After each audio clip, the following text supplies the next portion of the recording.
Hey, my name is Bill.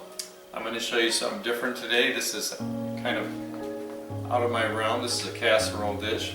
I'm going to start with, I've got some boiling water. I want to dump a box of fettuccine in here. This is how I like to do it. I use a box to do it in here real nice and slow.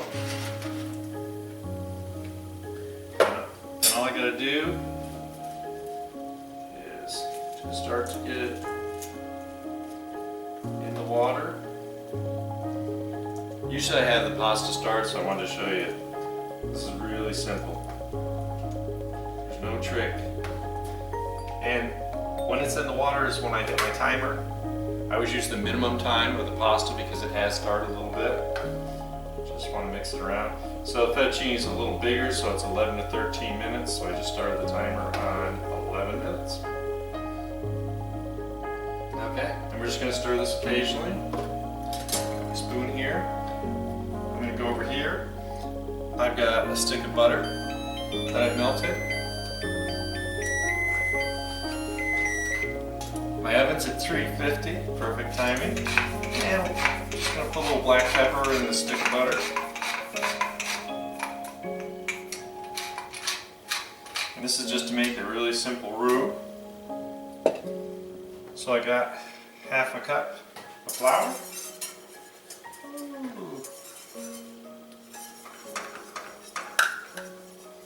Just going to beat this around. The flour all mixed in.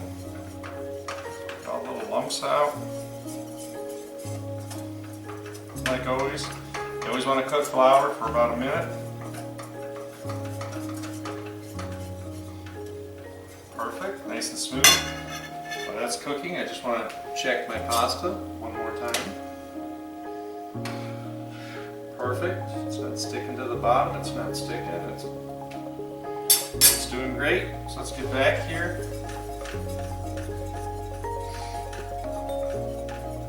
Roux is the only thing I really care about. So this is a recipe, I call it ham fettuccine. You can really put anything you want. I'm just going to show you the basics and how I've always done it. And we'll talk about how you can kind of deviate from that. This ends up as a casserole dish. It's great for when you have to have like a dish to pass, or a potluck, or a dish. So I've got a pint of half and half. Just make that nice smooth roux.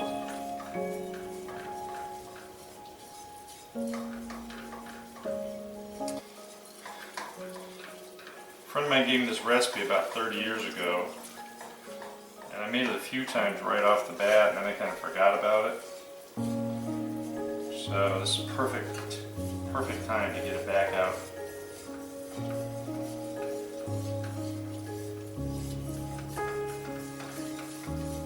Oh yeah, these are really easy roux.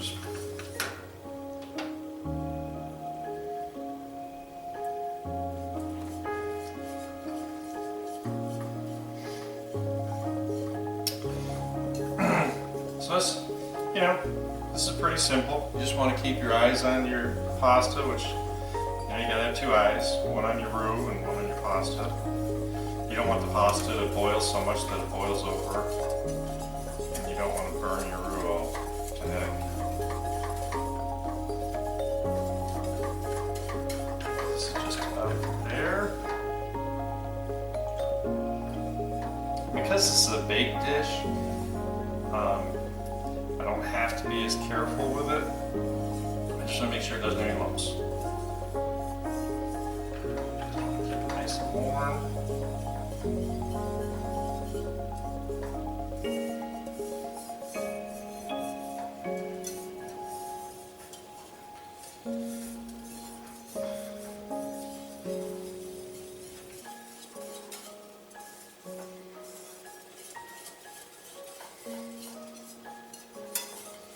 This is lovely. It's perfect.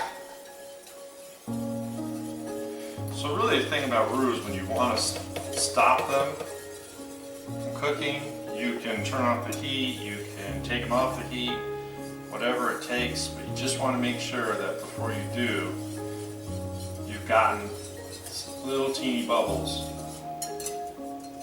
And you really scrape the sides of the bowl. That's why I like these bowls that are kind of rounded. It's kind of almost like a wok shape. And just flat on the bottom because you can really get your whisk in here.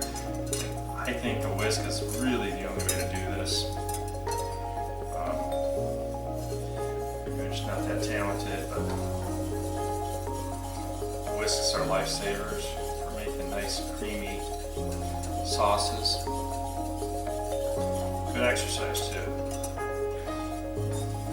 Melt all that old lady flap off your arms.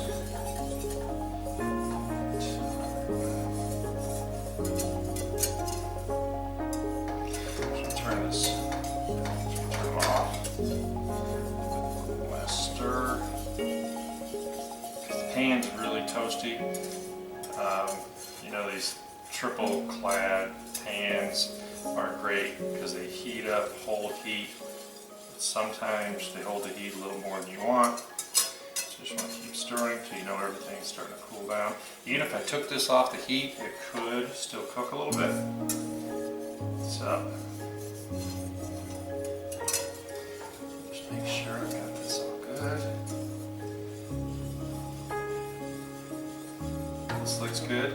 So what I'm going to do is I'm going to take it completely off the heat, set it over here on a hot pad. Need hot pads. I'm going to check on my pasta here. Pasta's doing great.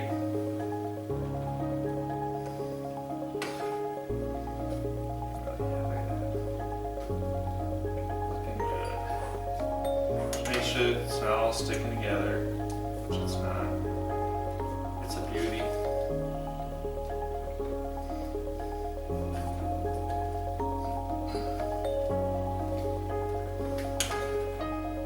I find that slotted spoons work really well because they don't make a whole lot of waves. And yeah, you can use like one of those pasta scoops, but the problem is that I'm not trying to scoop it out. I'm going to pour this and drain it. So just want to keep this all nice and separated.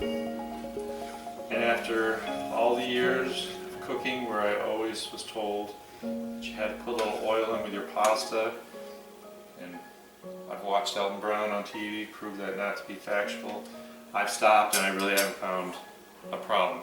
So if you're going to ask that question, that's the answer. The oil probably doesn't do any good. It doesn't help at all. So I just want to make sure that, like I said, this pan's holding some heat. Don't want to get any unnecessary lumps in here. So, and I can tell it's starting to cool down, so it shouldn't be a problem.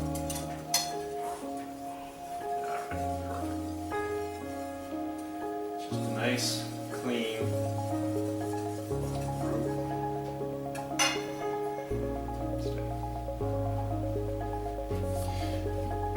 So the basis of this, the basic recipe that I was always taught and how it was given to me is as soon as this pasta is done, what I'm going to do is I'm going to put olive oil in the bottom of this pan and we're just going to saute in any vegetables or anything we're going to use. And one of the things that I like to do is just have enough already prepped so you can get right through it. I want to give this pasta the last 3 minutes, so let's let this cook and I'll be back to see it. Alright, as you can hear, my pasta is done, it's looking great. I want to go ahead and turn off my heat. And I'm going to drain it real quick.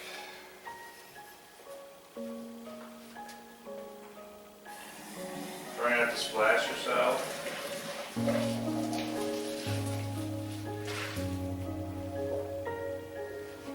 And what I'm going to do is I just want to bring some of the starch off.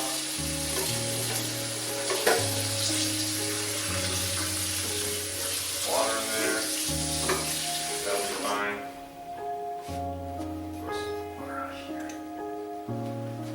Alright, back on the stove, note to self, that pan's really hot so I don't want to grab the handle by mistake. And I'm going to turn the heat on here, Just gonna put a little olive oil on the bottom. It's already nice and hot. So I have just a medium, this is a Vidalia nice sweet onion I'm gonna put in here. Just wanna get this started to soften up a little bit.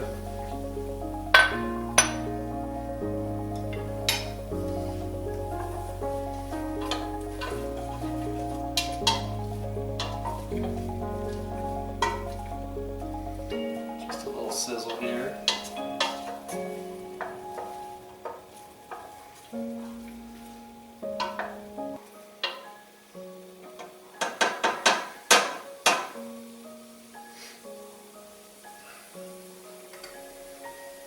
So I'm going to take a minute. If you don't like onion, you can certainly leave this out. You know, it's funny when I got the actual written recipe, it's like everything's optional. This was just a combination that I came up with that I like. So we're just want to get a little softness on these onions. And if you're making this for someone else, remember a lot of people don't like onions, so maybe you can leave that out. I just love the flavor. You could probably get away with me putting some onion powder in. They would know the difference that was in there. You could probably work with some seasoning. I just like making sure it's not really boring. I got some garlic here I'm going to dump in. Just want a little fragrance and flavor. Just going to stir this around. Get rid of some of that lovely fragrance.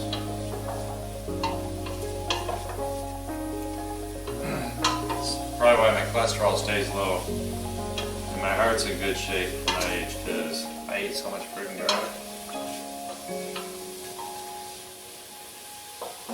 That's also why no one wants to kiss me. Alright, so once again, we just got a little fragrance out of there. Now this part is just about getting everything kind of to a temperature. So I went to the deli at the grocery store, and Boar's Head makes this ham. It's called Tavern ham. I think it's probably one of my favorite because I don't like the real sweet kind of hams. So I got about a pound of it. I'm just going to dump in here.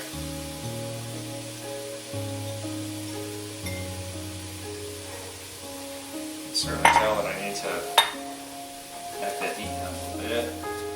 Just want heating this up is going to kind of separate all those. I get it sliced like a little thinner than like sandwich thin, but you don't want shaved because you do want actual pieces of ham. But this is where you kind of needs to break up before you mix it together. So we're just going to look at the temperature here.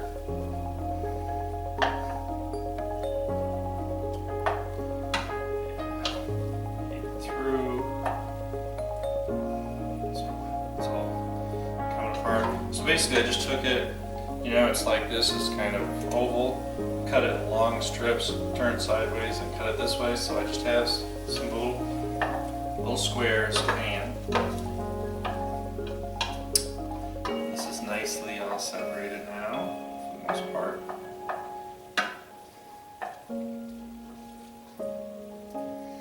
And if you watch my show, you know that I love peas, so I'm going to go ahead and dump. That's not a pea. Green bean in there. Alright, I'm going to dump some peas in here. This is just like probably less than half a bag of peas. Just stir them. Just want to get them up to some kind of temperature. And they're quickly eating through. Still separating, doing a really great job. Now what I want to do, I want to get my white sauce.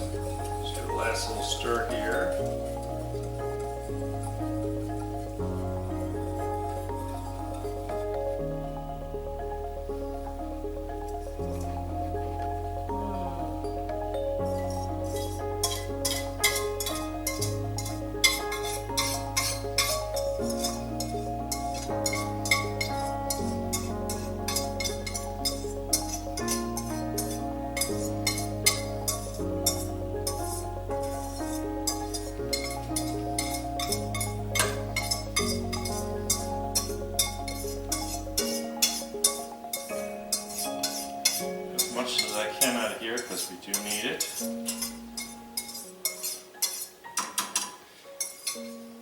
Oops. Oh, and it tastes good too.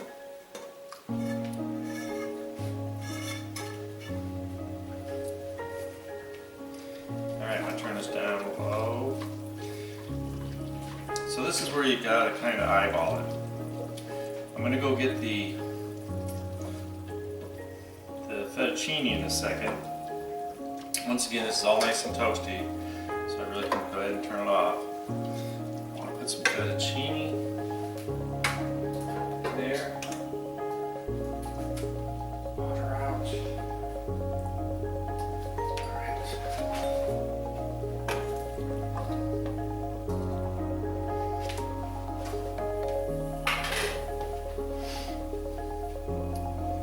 This is, whoops, yeah, that's right.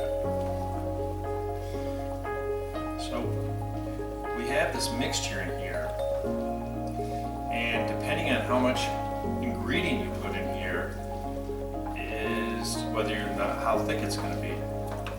Because the white sauce was on the thick side, normally I just have my jug of milk sitting here, but what I've learned is that lots of times I need to add a little bit of milk. So I'm going to start with about half a cup. This is a whole cup. Start right there, half a cup. I'm just going to stir it around. Now I can see that everything's getting coated, everything's moving around better, everything's heated through.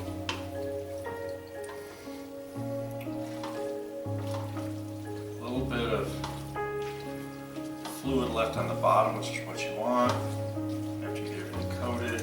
Just want to gently fold. Wooden spoons are great for that.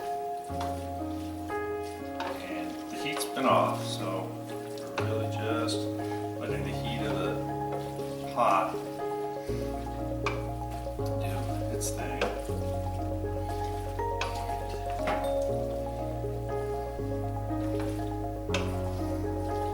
So the maximum you're going to want to put in here of milk is a cup. I would say in most cases the minimum you're going to put in here is half a cup. And I'm thinking I'm going to put about a quarter cup more onion. About a quarter cup more onion milk in here. Just a little splash.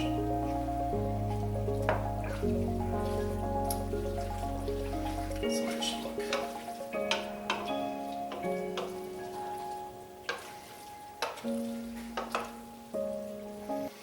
I don't see very much black pepper. I'm going to put a little more black pepper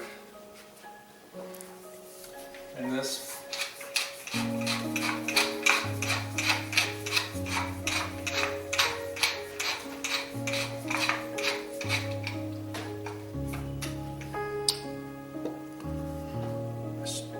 Step aside. Last stir. Just want to see where it's at. Looks real pretty, looks good. And you're going to see when I dump this out that I have just enough liquid in the bottom that we're going to have liquid in the pan for the fettuccine to absorb. And it's still thick, it's not like I've watered it down too much. So this is great. This is my favorite baking dish. It's good size, it's deep. You can use whatever you want. You can use like a lasagna pan. You can do this thinner type of pan, but I just it's my preference. All right.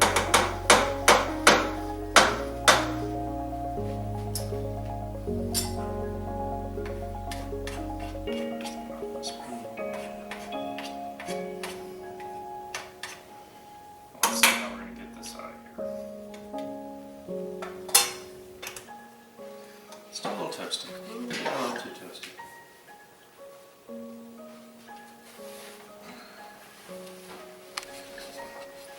What I do, just dump this in.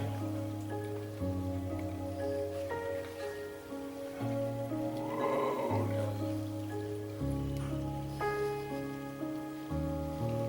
toasty.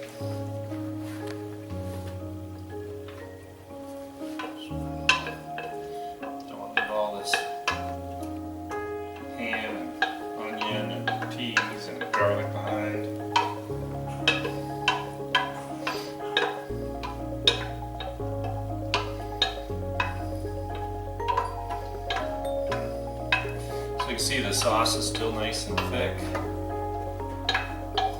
Especially because we're going to bake it for 30 minutes at 350.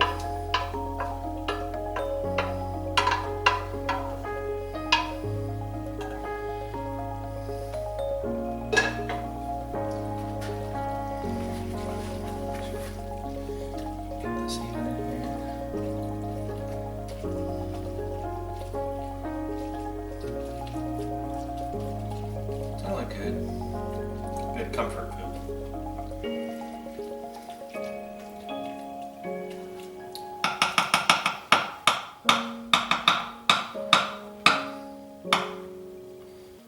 So, got that. Now last but not least, I want to cover this with Swiss cheese.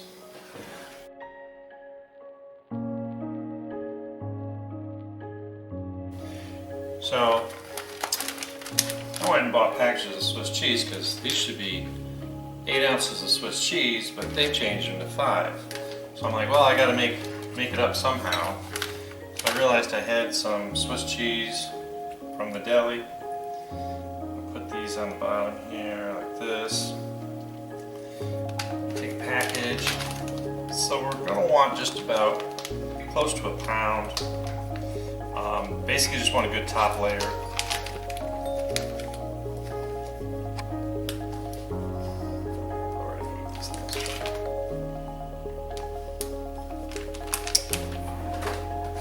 Thinned out.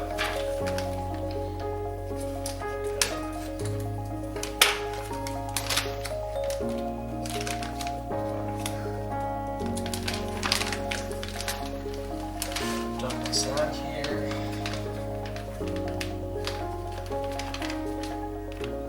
So what's really cool is after we cook this and it settles down, you can actually heat it up by cutting it out. It'll be kind of solid from being in the fridge. So you can like cut a square out, put it on a plate, and just microwave it.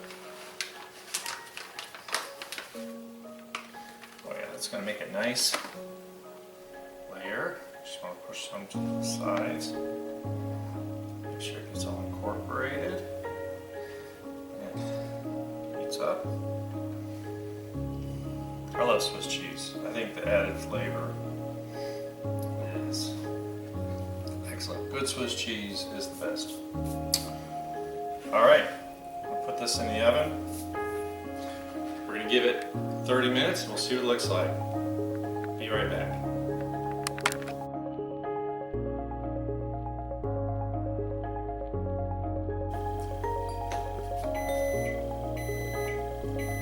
Listen to that. Timer's ready. Alright, let's get this out. Take a look. I haven't even peeked at it. No idea.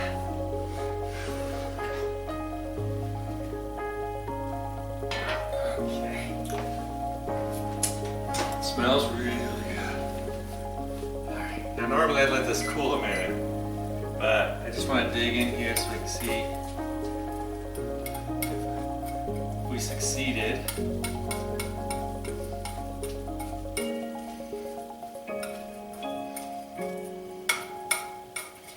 Or failed. It's good.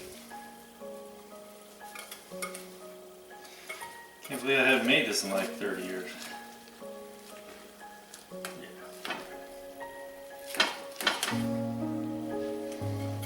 Like I said, it's kind of more like a casserole. I'm trying to do it like this so you can see it without me in the way.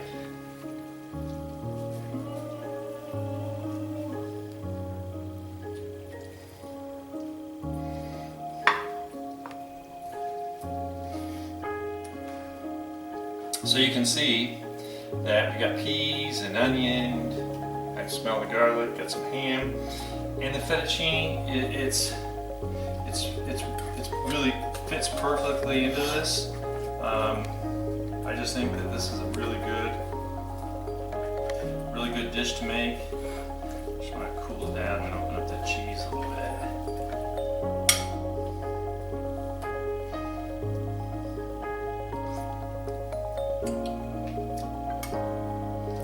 This really tastes good. really hope you give this a try.